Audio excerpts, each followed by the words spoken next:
Push that rock with Simpson Math. This lesson covers polar coordinates, which is an alternative method for naming points in a Cartesian plane. So, traditionally, we think of using rectangular coordinates, x, y ordered pairs, vectors, in two-dimensional space, where x, the first component, is a distance along a horizontal axis, and y, the second component, is a distance along a vertical axis. In the polar coordinate system, we only have one axis. It's called the polar axis. There it is. And instead of an origin, we have the pole. Now, the way you describe a point, like say this one, in the two-dimensional plane, using polar coordinate system, is you use, instead of two distances, over and up, you just use one distance, which is how far away you need to go from the pole to get to the point. So here I'm at the pole, and somebody says, how far is it to that point?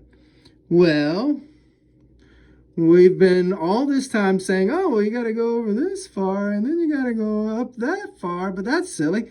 Don't you just go there? I mean, if somebody says, hey, there's John over there. Didn't you want to talk to John? And you're standing over here. Would you go, oh, yeah, I wanted to talk to John, and then walk this way and then walk that way? No, you just walk over to John. Well, that distance from the pole to the point, that is the first coordinate in polar coordinates. And in this particular example, that is 1 unit. See, here's a distance of 1 unit, but if I walk that direction, that's 1 unit. So there's a little circle here, that's a radius, and it's going around like so. Now, the other coordinate in polar coordinate system is the direction that you go. Like, what direction is John? I don't quite see him. Well, look at the 60 degrees direction, where 0 is this way. So then the person, knowing that 0 is this way, thinks, oh, 60 degrees, looks that way and sees John and then walks over to John. So this is a very natural system, but it will seem unnatural to you because we have been untraining you from the natural system into the silly X and over, what we call taxicab geometry. Taxicab geometry is when you have to follow the streets, and the streets are like lined up in parallel and perpendicular ways. But no, in the natural system, you would just choose a direction to walk and then walk that direction a certain distance, and that's called polar coordinates. Now, the tricky thing about polar coordinates is there's so many ways to name a single point. Instead of only one way to name this point, there's an infinite many. I could use, first of all, radians for my direction, or I could use degrees. Second of all, we know there's a lot of different directions. I could rotate pi thirds radians this way, or I could rotate negatively and negative 5 pi thirds and come all the way around. So 1 comma negative 5 pi thirds is another way to name that point. What's really crazy is they allow us to use negative distances. What? What's this negative distance stuff? We can remember one of our coordinates is the distance from the pole to the point. So distance is supposed to be positive, but in polar, you can let your distance, your first coordinate, be negative. What it means is you set off walking in the direction given, 4 pi thirds. 4 pi thirds, where's that? That's over here. You set off walking in that direction, but then you go the opposite direction. So you go back off in the direction that's 180 degrees around, and that would be pi thirds. So instead of going in 4 pi thirds direction, since it's a -1, I go in the pi thirds direction. Boy, is that ever confusing. And it's crazy, and it makes it unnecessarily difficult, but it also gives you flexibility. When you have multiple ways to name a point, you have flexibility. And sometimes flexibility is good, like in gymnastics. Okay, I'm going to move these silly paper clips. Don't forget everything you know already. Here's the definition of the trig functions. If theta is an angle in standard position whose terminating side intersects a circle x² + y² = r² at the point xy, Then sine of theta is y over r, cos of theta is x over r, and tan of theta is y over x. We've been hammering that away for a whole semester. Maybe at the end of the semester you will know it. Why do I bring it up here? Well, obviously we're going to use trig. How do I convert from a rectangular coordinate system, from a polar coordinates to a rectangular coordinates? How would I do that?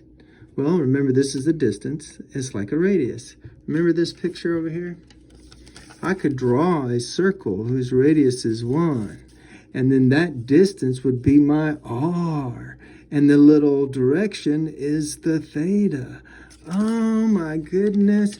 So, we can just set up our trig functions. Cos of theta is the x over the r, and sine of theta is the y over the r. So here's what we're looking at.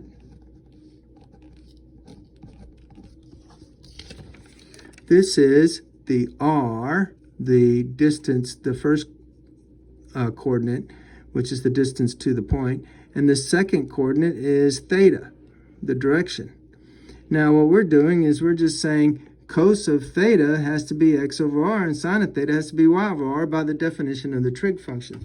So if we're converting this guy, which is 65 degrees, then cos of 65 degrees is the x coordinate, we don't know, over the r, which is 10.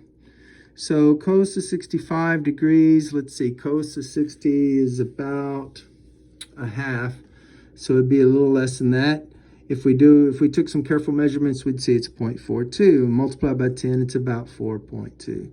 Sine of 65 degrees then has to be the y coordinate in the rectangular system over the distance in the polar system, which is just r. So y over r. And sine of 65 degrees, so let's see, sine of 60 is root 3 over 2. That's about 1.7, cut in half, about, not quite 0.9. Oh, so sine of 65 degrees would be about, let's see, not 0.9, it's a good estimate. So and then you multiply by 10, you get 9. If we took careful measurements, it actually comes out to be really close to 0.9. So that means that 10, 65 degrees converts to the rectangular coordinates of 10 times cos of 65 and 10 times sine of 65 if we want to be exact, or if we want to approximate, about 4.2, 9. So I just used the trig functions to convert. What if I want to convert an xy coordinate, a rectangular coordinate, to polar? So here's an xy coordinate. Well, we're going to need r, because r is the first coordinate in the polar coordinate system. Well, how do you get r? Well, this is x and y. You just plug into x squared plus y squared equals r squared. So negative 8 squared, that's 64 and 64. Hey, if I have an apple and you have an apple and we put them together, how many apples we got? Well, we got 2 apples. So if I have a 64 and you have a 64 and we put them together, how many we got? We got 2 64s. Now I'm going to take the square root to get rid of that square there. So I'm going to take the square root of both sides. And when I do, the square root of 64 is 8, and the square root of 2 is root 2. And so r is 8 root 2. Meanwhile, I'm going to set up tangent to be y over x. This is y, this is x. I just put them over, so I get 1. And tan is equal to 1 at pi fourths. And add pi to that, 5 pi fourths, and add pi to that, and so forth and so on. But we just need one of them, and we need the one in quadrant 3, so it's 5 pi fourths. So the direction is 5 pi fourths, and the distance is 8 over root 2, so the polar coordinate for negative 8 is 8 root 2, 5 pi fourths radians. Math made Simpson. Sorry, math made simple with Simpson Math.